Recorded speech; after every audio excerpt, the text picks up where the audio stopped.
Alhamdulillah, alhamdulillahil mu'izzi wal mudhil, al mu'izzi man ata'ahu wa taqa, al mudhilli man khalafa amrahu wa asa.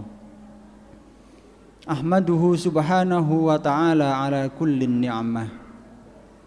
Ashhadu an la ilaha illallah wahdahu la syarika lah, wa ashhadu anna Muhammadan abduhu wa rasuluh la nabiyya ba'dah.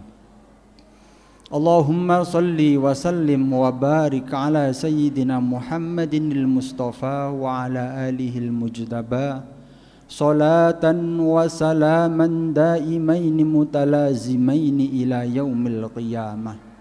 Amma ba'du fa ya ayyuhal hadirun, usini wa iyyakum bitaqwallah, faqad fazal muttaqun,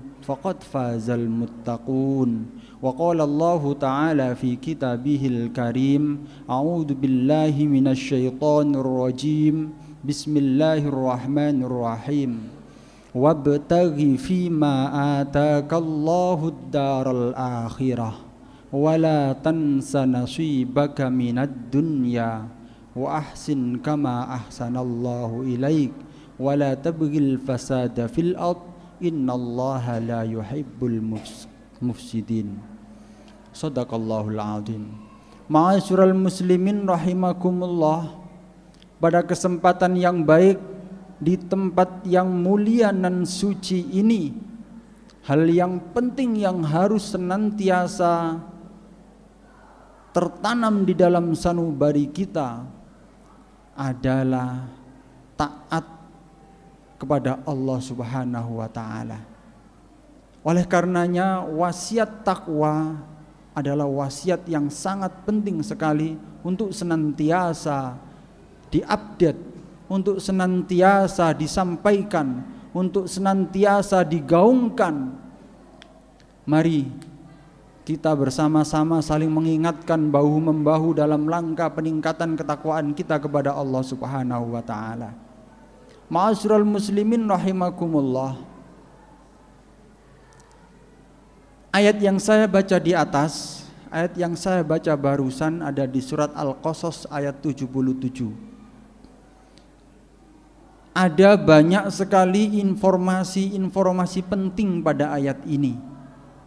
Wabtaghi fima atakallahu ad-daral akhirah, informasi yang pertama, dan carilah terhadap di dalam apa-apa yang telah aku datangkan kepadamu, mencari untuk apa? Darul akhirah, mencari untuk kehidupan akhirat.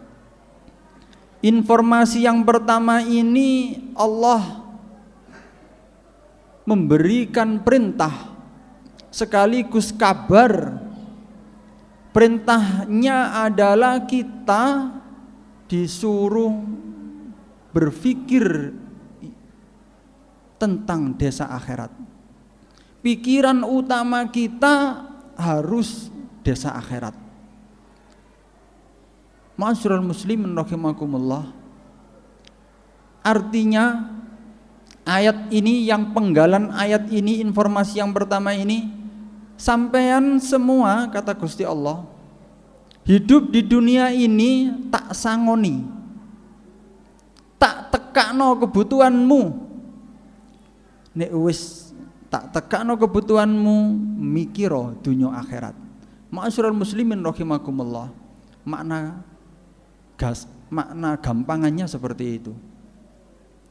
Fima atakallahu daral akhirah, terhadap apa yang Allah datangkan kepadamu, terhadap yang Allah datangkan kepadamu. Artinya semua anugerah yang telah kita peroleh harus kita sadari 90% adalah dari Allah, 90% adalah karena Allah. Sementara yang porsi usaha kita itu hanya 10%, bahkan ada yang kurang. Bisa jadi akan saya perlebar lagi, porsi yang memang anugerah apa yang kita peroleh itu anugerahnya. Porsi yang berperan di sini adalah anugerah 99%, dan kita usahanya cuma 1%. Karena memang seperti itu ayatnya. Atakallahu daral akhirah, yang Allah datangkan untukmu. Siapa yang mendatangkan? Apakah usaha kita? Apakah pikiran kita? Apakah kepandaian kita? Apakah kecerdikan kita? Apakah strategi kita? Tidak, sama sekali tidak. Ayat ini menginformasikan semua yang kita dapat adalah atakallah, Allah yang mendatangkan. Sementara kecerdikan kita, ilmu kita, usaha kita, strategi kita paling banter porsinya hanya 10%. Paling banter, kalau tidak mau dikatakan cuma 1%. Lah untuk apa Allah memberikan anugerah itu? Ayat ini menginformasikan, pikirkan daral akhirah. Kita alhamdulillah sudah diberi kelebihan harta, alhamdulillah. Di antara kita ada yang diberi kelebihan ilmu, alhamdulillah. Di antara kita ada yang diberi kelebihan kekuatan, alhamdulillah. Di antara kita ada yang diberi kelebihan punya jabatan, alhamdulillah. Harus disadari semua itu adalah datangnya anugerah dari Allah, dan usaha kita hanya 1-10%. Informasi yang pertama.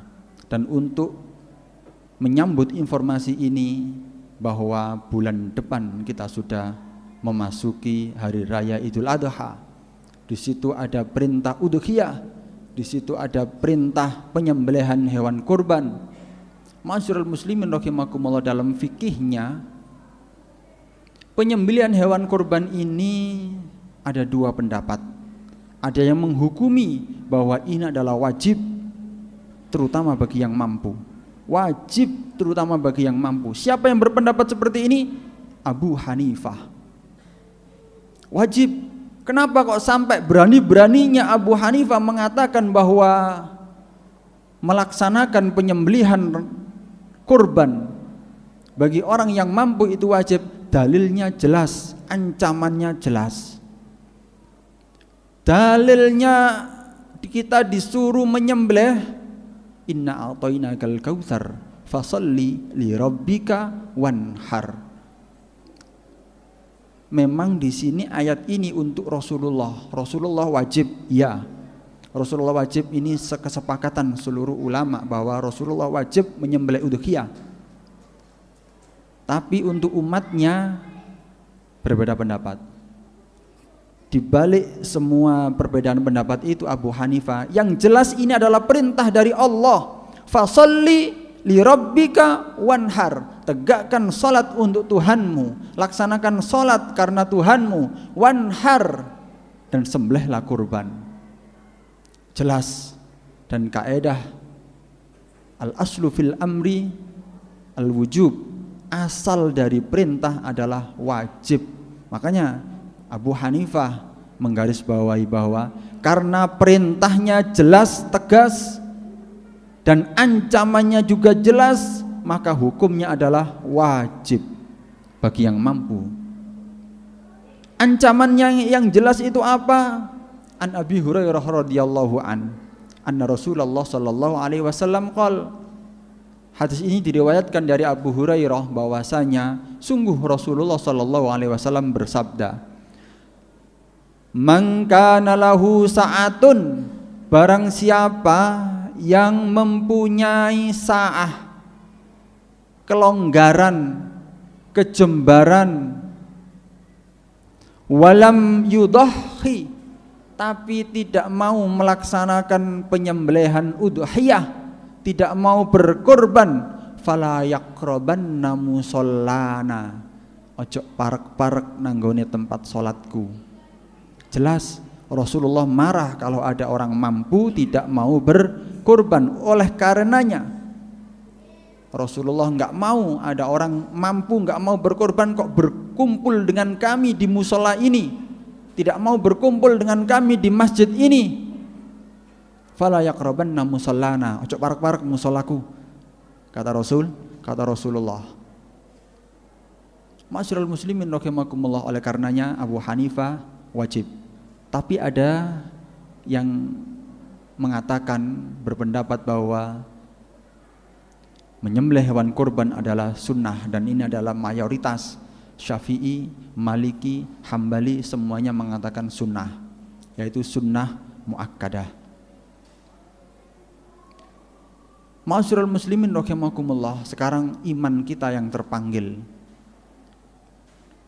Di penghujung, di awal ayat ada informasi bahwa kita dalam kehidupan di dunia ini yang sudah ada pada diri kita, baik harta maupun tahta, itu semua adalah dari Allah, pemberiannya Allah. Disuruh untuk mikirkan hari akhirat, dan kemudian 1 bulan lagi ada panggilan hari akhirat memanggil kegiatan penyembelihan hewan kurban.